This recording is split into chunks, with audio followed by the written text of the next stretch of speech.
დიდი მადლობა იმისათვის რომ არსებობთ მედია, დიდი მადლობა იმისათვის რომ გულშემატკივრობთ ამ ქვეყნის მომავალს, მე იმედი მაქვს რომ შეძლებთ არჩევნებში მონაწილეობის მიღებას დღის განმავლობაში თქვენ ვინაიდან როგორც წესი რთულია და არ გეძლევთ ხოლმე შესაძლებლობა გამოხატოთ თქვენი ნება, თქვენი პროფესიიდან გამომდინარე, მაგრამ ეს ყველა დღეს უნდა შევძლოთ.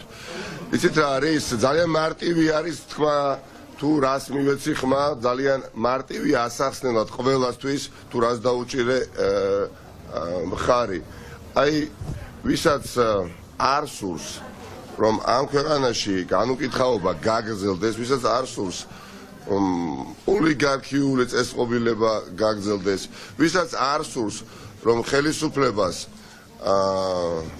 თავარ დასაყრდენად მიაჩნდეს თითქოს კრიმინალური ავტორიტეტები სინამდვილეში სუსტან მჭიდრობობაში ყოფი ადამიანები, ვისაც არ სურს, რომ ხელისუფლების მთავარი დასაყრდენი და ღერძი იყოს უსამართლობა, ხომ, მე ვფიქრობ, ყველა ძალიან მარტივად გააკეთებს არჩევას.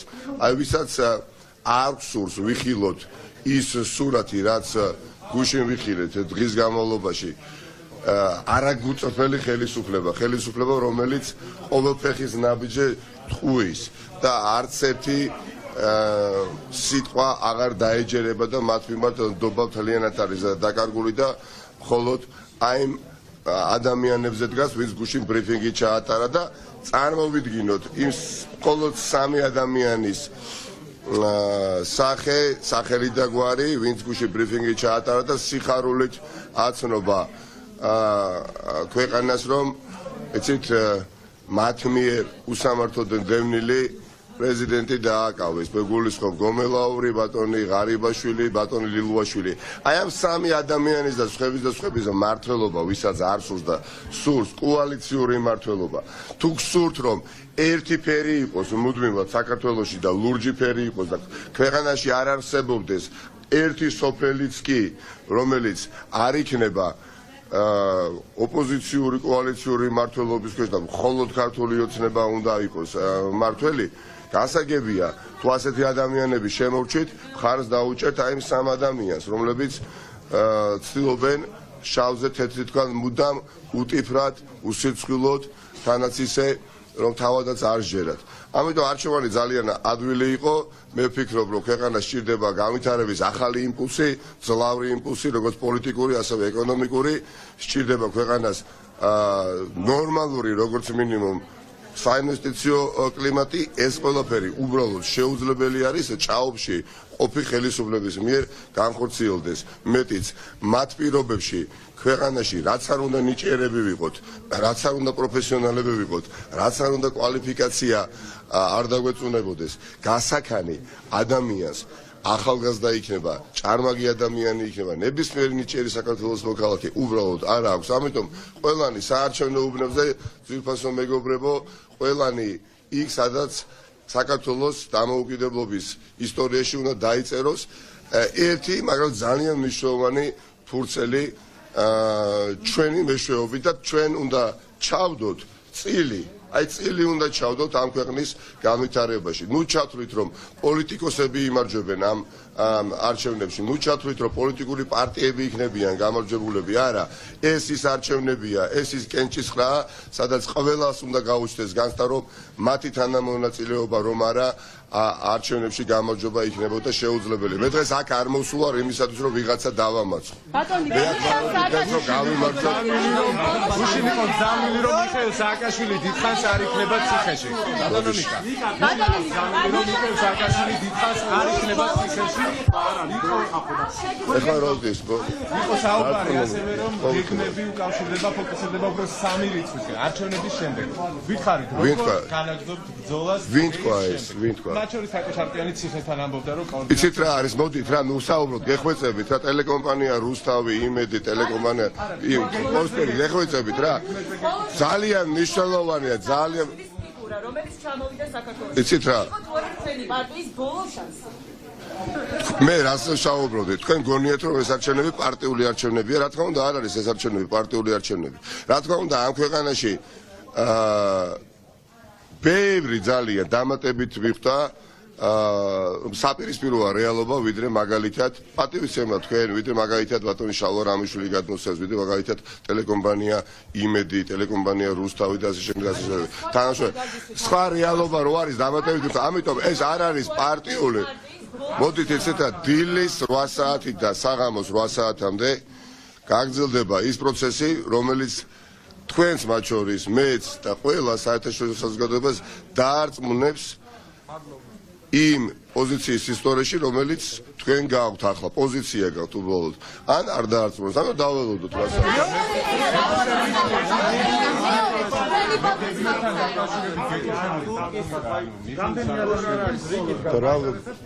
არ ამგონია, რომ თქვენი შეფასება სწორი იყოს.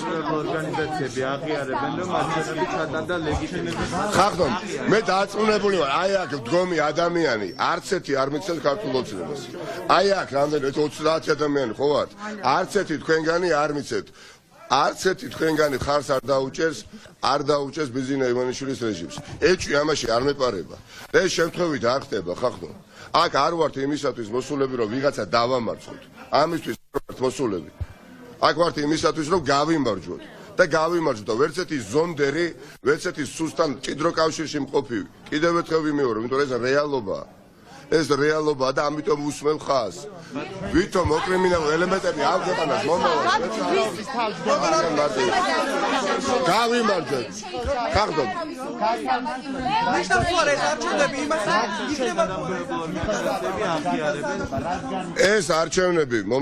ეს არჩევნები განსაზღვრავს ამ სახელმწიფოს მინიმუმ მომდენო 10-15 წლის განვითარების პერსპექტივას. ამაში ეჭვი გვეპარება, რა თქმა უნდა, არ გვეპარება. მიხეილ სააკაშვილზე მეკითხებით, მიხეილ სააკაშვილმა დიახაც გამოიჩინა ის უნარჩვევები, რომელიც საჭირო არის ყველა საქართველოს პატრიოტისთვის. თავდადება, თავგანწირვა.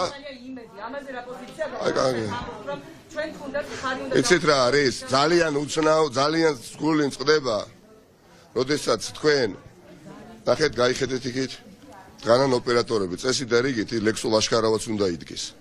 ლექსო ლაშქარავაც უნდა იდგეს. ლექსო და რა შუაშია ეს მერე? და თქვენ იმის შემდეგ თქვენ გონიათ ეხლა რომ კონტექსტში თქვენი კითხვა ჯდება ეხლა? თქვენ მას შემდეგ თქვენ კითხვა არ გაგჩენიათ? მაგ შემდეგ თქვენ არ გაგჩენიათ კითხვა სამართალ დარღვევებთან დაკავშირებით და თქვენ მე მგონი 1000-ჯერ გაქვთ მოსმენილი, რომ ეს იყო ყველაზე ერთ-ერთი დიდი შეცდომა, ხომ? წინა ხელისუფლების, მაგრამ მას შემდეგ 14 წლის თავზე თქვენ როგორც იმედის ტელეკომპანია იმედის ჟურნალისტი ერთი კითხვა არ გაგჩენიათ არც 20 ივნისთან დაკავშირებით, არც 5 ივლისთან დაკავშირებით და არც სხვა მოვლენასთან დაკავშირებით. მოკლედ, გასაგებია წარმატებებს გისურვებთ თქვენი პროპაგანდა პირდაპირ გეუბნებით აცდენილია რეალობას. ტელეკომპანია იმედის თანაშრომეთა დიდი ნაწილიც აგერ თქვენ და აგერ მე დღეს გამოცხადდება საარჩევნო უნებთან და ხმას მიცემს ოპოზიციას. რატომ? სურვილი არა, ზუსტად ვიცი თანამდებობები გეუბნებით დამალოს. მადლობა. ნიკა ინგლისური რა უცხოა. გაშესეთ თქვენ სულ რამდენიმე წუთის წინ მოისმინეთ ნიკა მელიას პირველი კომენტარი, რომელიც ნომერ 6-ე საარჩევნო უბანში მოხდა. იცით სად გეტყობათ თქვენ რომ არ ხართ გულწრფელი პასუხზე გაწევა 5 წლის განმავლობაში თქვენ ტელეკომპანია იმედს იმის გამბედაობა არ აქვს, რომ პირდაპირ ეთერში დამპატიჟოს. რატო ესეთი კითხვები არ აქვს? კითხვები არ გაქვთ? კითხვები. დიდი მადლობა თქვენ ახალ. დიდი მადლობა. მადლობა გენაცვალეთ. ვაიმე ბოლოს. გენაცვალეთ. ვემზადებით ყველაფრისთვის, რაც ამ ქვეყანას თქვენ გონიათ ქართულოცა მოიგებს? აი გულახელგეოვნები. აი მე გიბეჭდები. თქვენ გონიათ ქართულოცა მოიგებს? ტელეკომპანია იმედი და ტელეკომპანია პოზიტივის თანამშრომლები იცით რა არის ჩემს სამწუხარო ერთს განიცდით, ერთს ფიქრობთ და მეორეს საუბრობთ და აი ეს უნდა დასრულდეს ამ ქვეყანაში, როდესაც გულწრფელობა ძალდატანებით არის ჭრილში მოქცეული. მე ხო ზუსტად ვიცი ხახტო. მე ხო ძალიან ბევრ თქვენ თანამშრომლებს ვიცნობ და განწყობა პოლიტიკური მათ შორის არის განსხვავებული. ვიდრე ახლა ამ წუთას თქვენ ამას თითქოს ამჟღავნებთ. დიდი მადლობა. ნაციონალურ მოძრაობასთან მიმართებით. გასაგებია. გასაგებია. კი. გასაგებია. გასაგებია. ანუ თქვენ ასაუბრეთ, თქვენ მეუბნებთ, რომ მიხეილ სააკაშვილი დასაჭერია, ხო? ამას მეუბნებით, ხო? თქვენი პოზიცია. დიდი მადლობა. არ გაგზავნებოდეთ. კარგი, ვერ შევთანხმდებით, ეხლა რატომ გიგამოთ?